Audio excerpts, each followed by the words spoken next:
morning, Malta and Gozo, and welcome to another edition of Lovin Daily. I'm your host, Jonathan Chilia, joined by my co-host, Patricia Azzopardi. We've got an exciting show for you today, because yesterday was quite a big news day. Outdoor cultural activities will not be allowed in Malta this summer. A maskless crowd was filmed partying along the Slima front despite regulations and restrictions. Malta's new round of vouchers are set to be issued imminently and can even be downloaded digitally.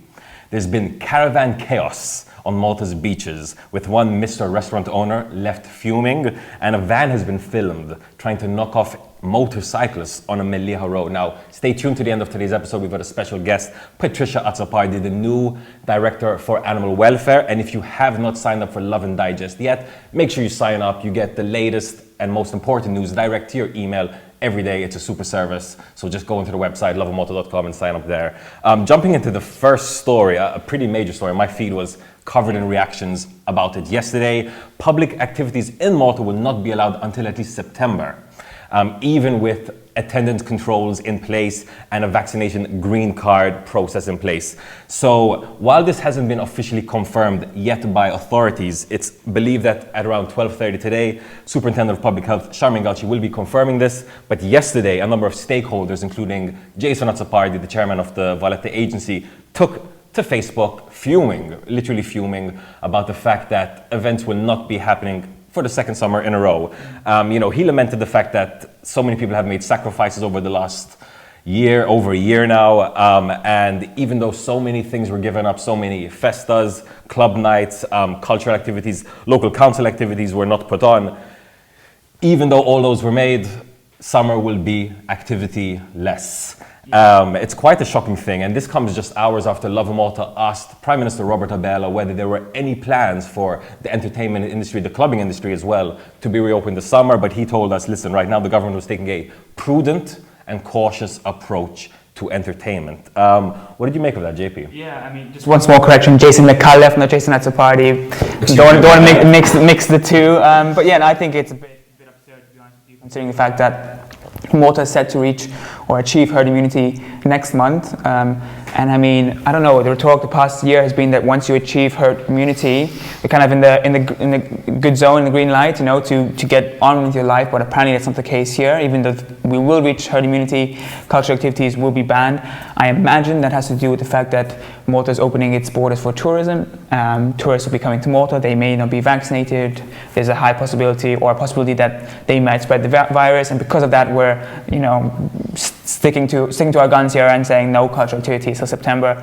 But it's a major hit on the local industry, which struggles not as it does anyways, COVID or not, let alone when it's a pandemic and no one's attending. So really could see this might be the final straw for some event companies out there, some nightclubs, bars, whatever it may be. This could be the final straw for them, and I totally support them in being outraged by this, because everyone was expecting or gearing up for a summer of activities, and now we're being told that it might not be the case. So we'll just have to wait and see how it pans out later on today.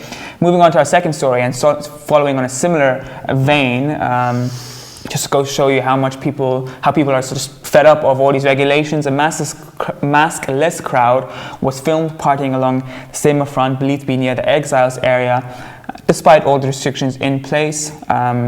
The video shows this scores of people dancing, celebrating, and gathering together outside Exiles, obviously spurring a reaction and anger online, which is reasonably justified considering the fact that we're doing so well. We don't want to kind of ruin the streak we're on and cause another outbreak.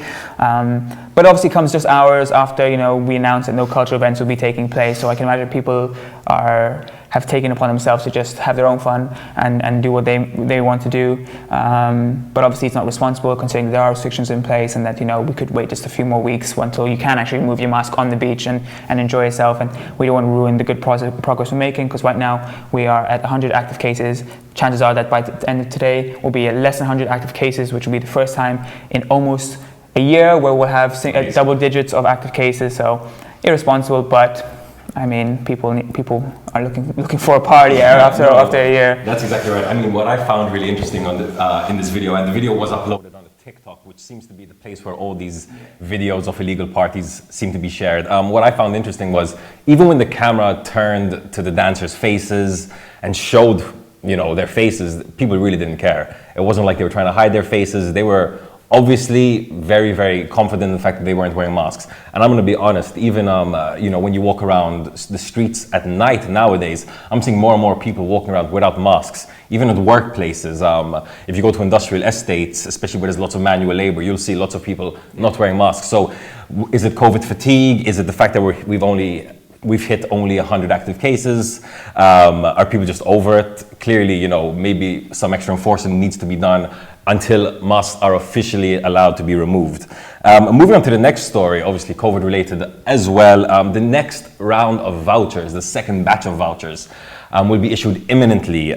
So more details were given out about these vouchers yesterday in a press conference by Prime Minister Robert Abela and Economy Minister Silvio Scembri. So the vouchers will once again be worth 100 euros.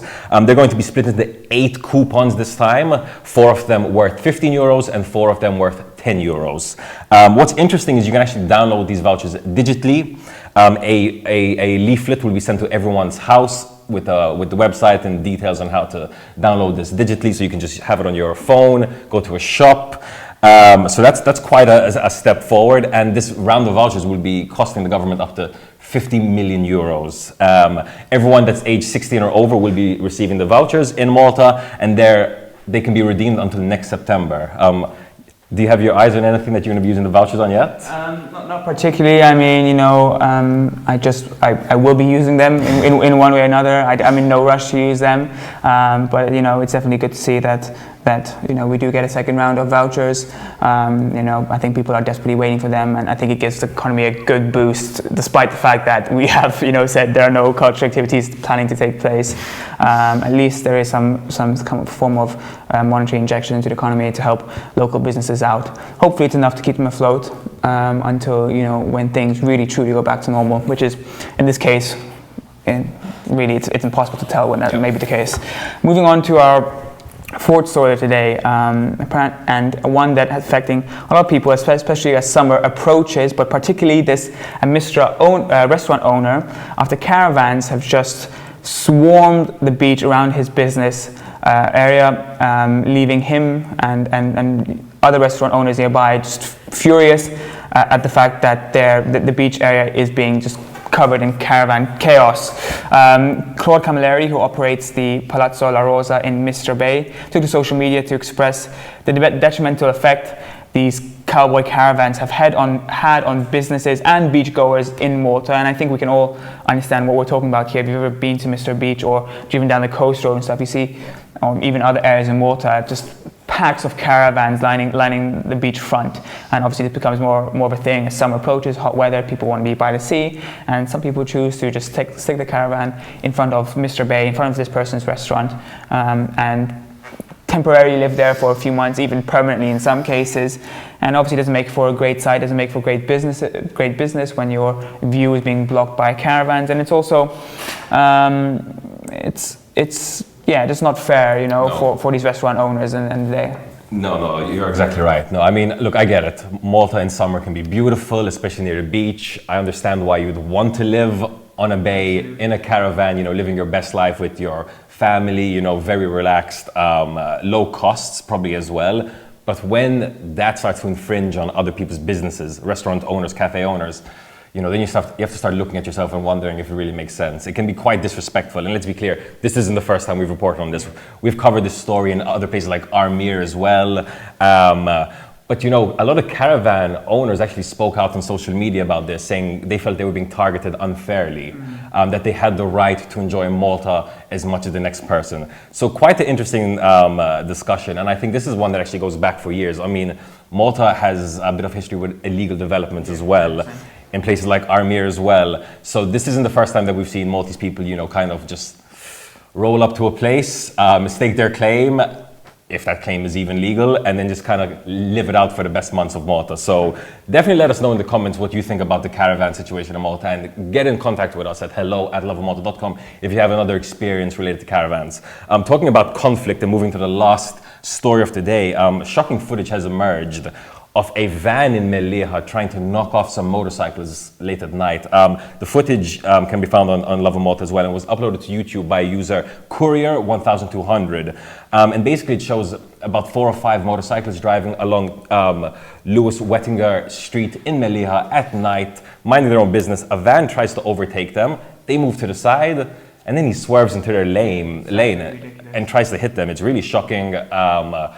If I was the motorcyclist, I would have been livid at the moment. I wouldn't even know what to do. When you have a big van, way bigger than you, swerving onto you in the middle of the night in a quiet road, it's quite shocking. Luckily, the driver managed to escape, and there seems to be no injuries had, but it just goes to show what is happening on Malta's roads when no one's looking. Yeah.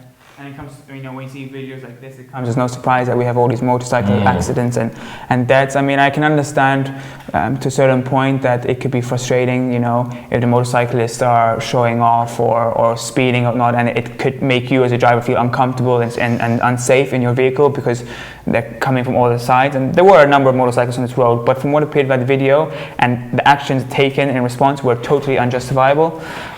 You could have killed someone, very well killed someone in that incident. And we're not talking about a small, smart car, we're talking about a van. I believe it had a ladder on top. It looked like an company van, and he swerved into them. And even if we hit someone going 40 kilometers per hour, it's enough to cause some serious damage. So totally unjustifiable behavior. It just goes to show that, the kind of road rage that goes on here, even in the middle of the night.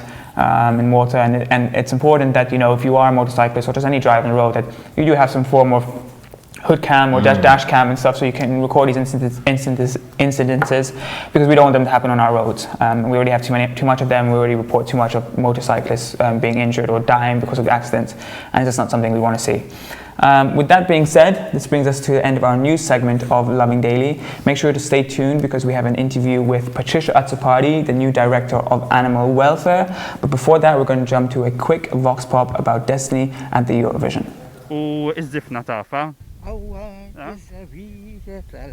It's Eurovision week here in Malta, and across the European continent and beyond, locals are gearing up for what promises to be an exciting and highly anticipated 2021 edition of the song contest.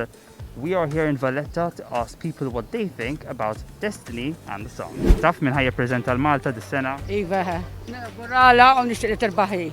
Nsejt nafni, ma nsejt nafni. Jiena jisimni Destiny, ċukunjera. Destiny, mill-Destiny. I love Destiny. Joġbok il-kanzunetta? Ejwa, ħafna. Toġobna ħafna. U be honest, tas-salora nasib kienet tisbaħ meta dis-sena. Je me cache. Xie l-admu, ma nafix. Ma tafiex ġifiri. Kasabber bil-Franċis, għasu bil-Malti. Excuse my French. Oġbitek il-kanzunetta? Iva, lew m'għandix nikkummenta fuqha. Fuq dak in-nies li qogħdu jgħidu għax libsek u l-ġuda, jiena ma tinteressanix il-vuċi tagħha.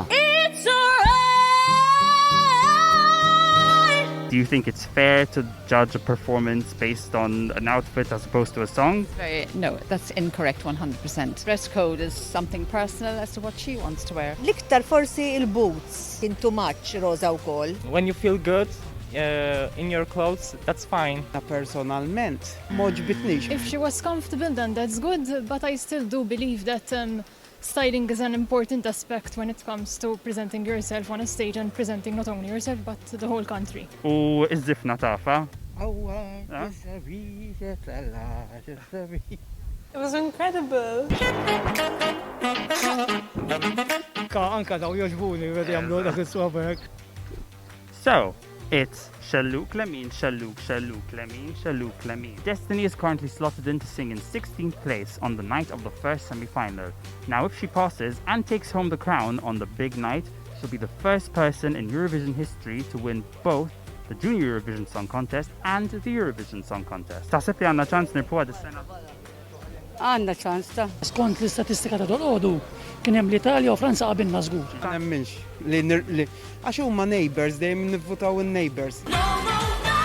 Jien naħseb li għandna ċans kbir. I do believe we always say we're going to win and that's a positive thing. I guess we'll just wait and see. So that is it, guys. We are done here. We have listened to what the people have to say about Destiny, the song, and everything from their favorites to outfit choices. But anyway, Thank you very much for watching. Don't forget to catch all the Eurovision coverage live with me and Eileen Montezine on Instagram, and follow our live blog on lovinmalta.com with Dave and Tim. Welcome back to Lovin Daily. We're now joined by Patricia Azzopardi, the new Director of Animal Welfare. Patricia, thank you so much for being here. It's exciting to see that Animal Welfare finally has a new director after a 6-month search, but I imagine there's a lot of groundwork to be done in your role. To kick things off, what are your first points of action as the new Director of Animal Welfare? Yes, well, thank you so much for the invitation. It's a privilege to be heard by so many people because you have a quite audience. Well, the first action. There are so many things to be done. Animal welfare in Malta needs to be upgraded, sort of, because there's lack of staff. Yeah. We cannot cope with so many incidents, so many accidents on the roads happening. People are, especially in summer, they're mostly outside, in the evening, so more accidents with animals happen. Right. So we need to increase the workforce. That's the first major issue. We need to drastically increase the workforce. So right now, how many people work at Animal Welfare? We only have about 12 inspectors. 12 inspectors. But they don't only deal with accidents happening on our roads. They deal with daily inspections. The telephone doesn't stop. Yeah. We're constantly getting requests from people, and thank you for the people who phone in so we can try to help and save animals. But the workforce is so small that we literally cannot cope with all this workload at the moment. So I guess the major first point here is to kind of increase the workforce. Why is it such a low number, you think, in the first place? Why are there only 12 inspectors? Well, to be honest, it takes a special person to work. It's like working with patients in hospitals. Right. It's not a clerical job. You deal with so many situations. Right. So it takes a special person to be an animal welfare officer. It does. And we do have some special people. And I think a common misconception is there's a lot of criticism aimed at animal welfare because people would call up and they would say, I can't get through to the phone, or the inspector doesn't want to come. And there's a misconception that maybe the animal welfare department they don't care about their job or doing this. But the impression I'm getting is that these are people that are very much love animals and love what they do and have a vocation for what they do. But because they're so understaffed that it's practically impossible to respond to all the phone calls they're getting. So online or to someone who makes a phone call, it looks like from our perspective, it makes it seem like they don't care, right? It's true. It is a misconception, in fact. Yes, we had a problem with the telephone system, and we are actually addressing this. We're in its final stages, so people can get through 1717 more efficiently. It's not that the animal welfare offices and the animal welfare department doesn't care. It's the problem is that they prioritize. And people expect, I think some people think that we have so many ambulances, we have so many people, they're all waiting for telephone calls to come in, when in actual fact, the few people there are, they're always prioritizing. If you have a run-over cat or dog, we prioritize that accident. So other people, for example, we get reports with chained dogs, which is illegal. Right. Yes, we do prioritize, and that takes longer. So the second one, and another thing that we need to make people aware is the fact that people do not neuter their cats, and they leave their cats outside their home. So it's very important that we are embarking on a national campaign for people to neuter their cats, especially their cats, even their dogs, and to microchip. It's very important because if you have a male cat and he goes out to do his thing outside, and he's not neutered, and there are 2 or 3 cats, that means that those 3 cats will multiply, and we are having a problem. Absolutely, yeah. I think there I mean, even from my end, we get lots of people reaching out saying, listen, I take care of a cat colony. I have so many cats. I take on my own expenses to neuter the cats, but there's more keep on coming, and I just don't have the funds to take care of these cats. It seems that Malta is just overrun by these cat colonies, and it's because people just don't neuter the cats. At least that's the impression I'm getting with it, right? It's true. It's true. And some people just get a cat and leave it outside. I mean, I had cats, but I never let them outside. It's not fair to have a domesticated cat on our streets, on our busy streets. It can be run over. It can, especially if it's not neutered. So we need to make people aware that it's very important to neuter their cats. Is this a matter of a lack of education, perhaps, on how people should take care of the animals? You know, starting with something as simple as neutering your cats, but this kind of behavior can get progressively worse, where we see some abhorrent cases of animal abuse in Malta. Like you had mentioned, there are several cases where we see, for example, a couple of years ago, it was of a zebu farm where dogs were chained up and kept in confined spaces.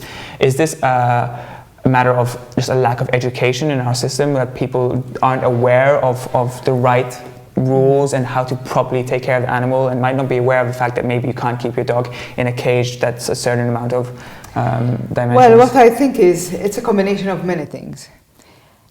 Lately we are seeing a lot of sort of pure breeds. Right. Dogs being bred over and over again by irresponsible breeders. Dogs kept in cages, and when we buy, I'm not talking about those responsible breeders who breed their dogs or their cats responsibly. I'm not talking about those. I'm talking about those people who breed their dogs and cats in a most irresponsible way, and just for the money. They just do it for the money. And when you buy from these irresponsible breeders, you are increasing the demand.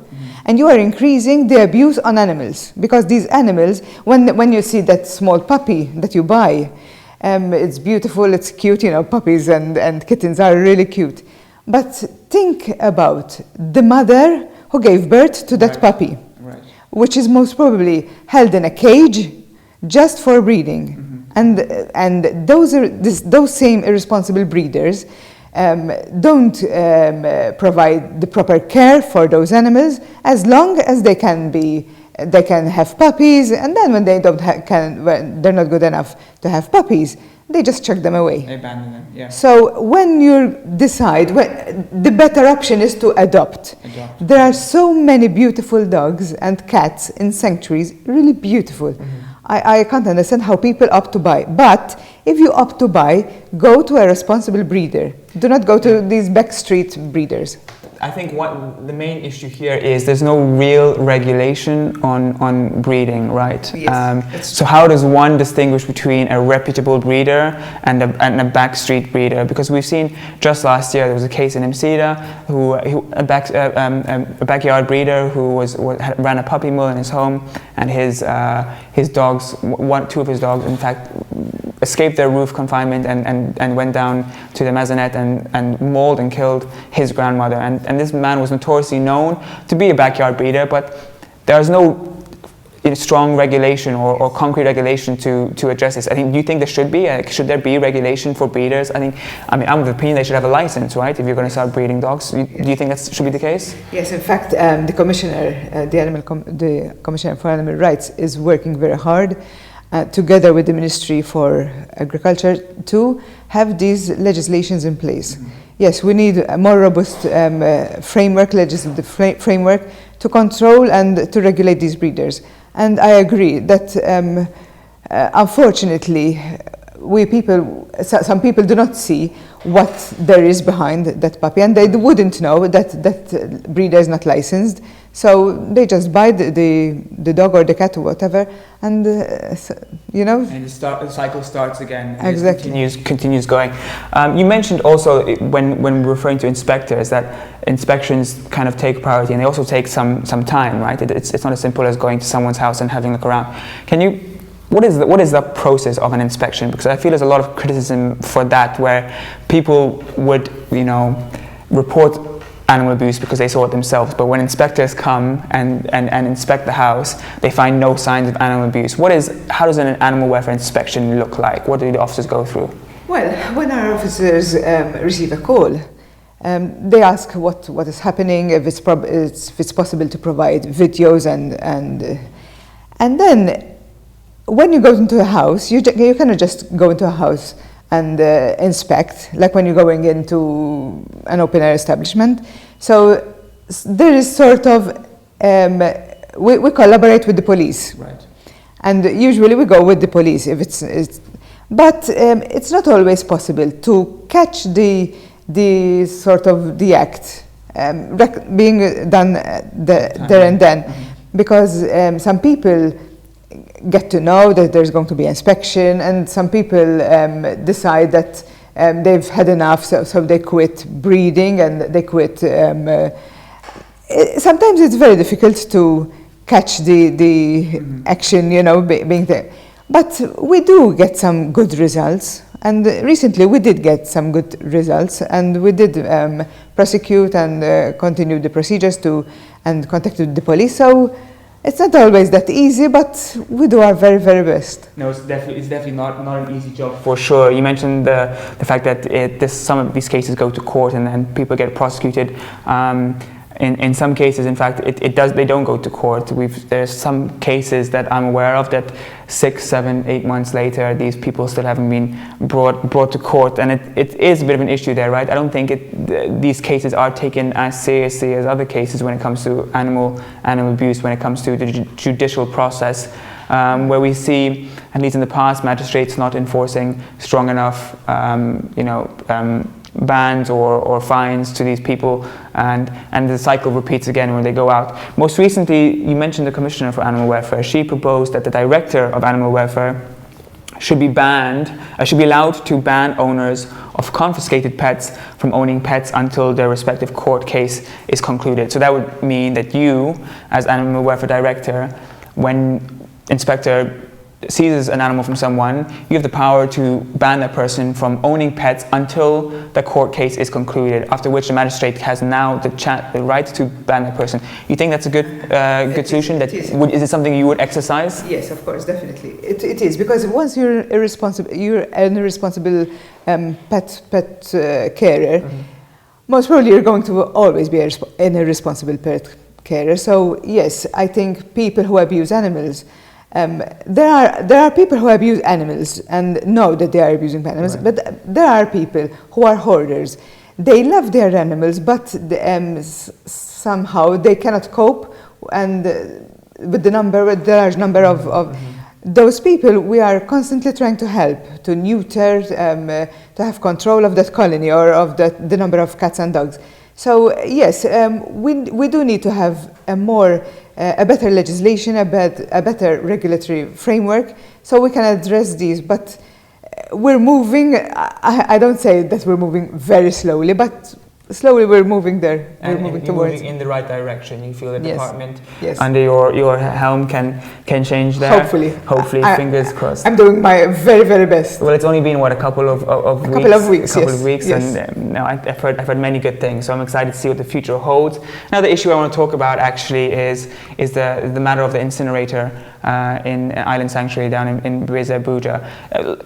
There was this whole confusion during the COVID pandemic time where there were reports of people, the animal would pass away and they wouldn't know what to do with it, and they would end up putting it in their freezer because the incinerator was broken. I mean, what is the procedure here if your animal passes away? Is there only one incinerator in Malta where you can take your animal to go, and are there plans to increase this, make it more accessible for people? The incinerator at the Island Sanctuary, it's owned by a private NGO, by an NGO.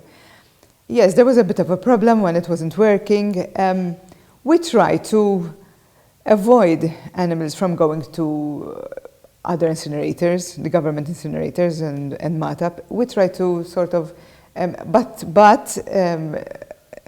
think you already heard the news that we're having a pet cemetery. Mm-hmm. In fact, after this conversation, I'm going there to see that things are moving on, and we'll hopefully soon have the pet cemetery where people can bury their loved pets, and it would be in a dignified manner. So. Right. Is there do you have a deadline in mind or a time date? Because I know this pet cemetery has been in the works for quite some years now. Can we know, animal owners out there know exactly when this pet cemetery will come to fruition? I'm hoping that in a few months we'll have it finished. Amazing. Because everything is ready, I mean, and hopefully, very soon, hopefully. Fingers crossed. Perfect. Patricia, thank you so much for joining us today. It's been a pleasure to talk to you and wish you all the best in your new role. Can't wait to see how things change there for the better, I hope. And for everyone who joined us today, thanks for joining in and have a day full of lovin'.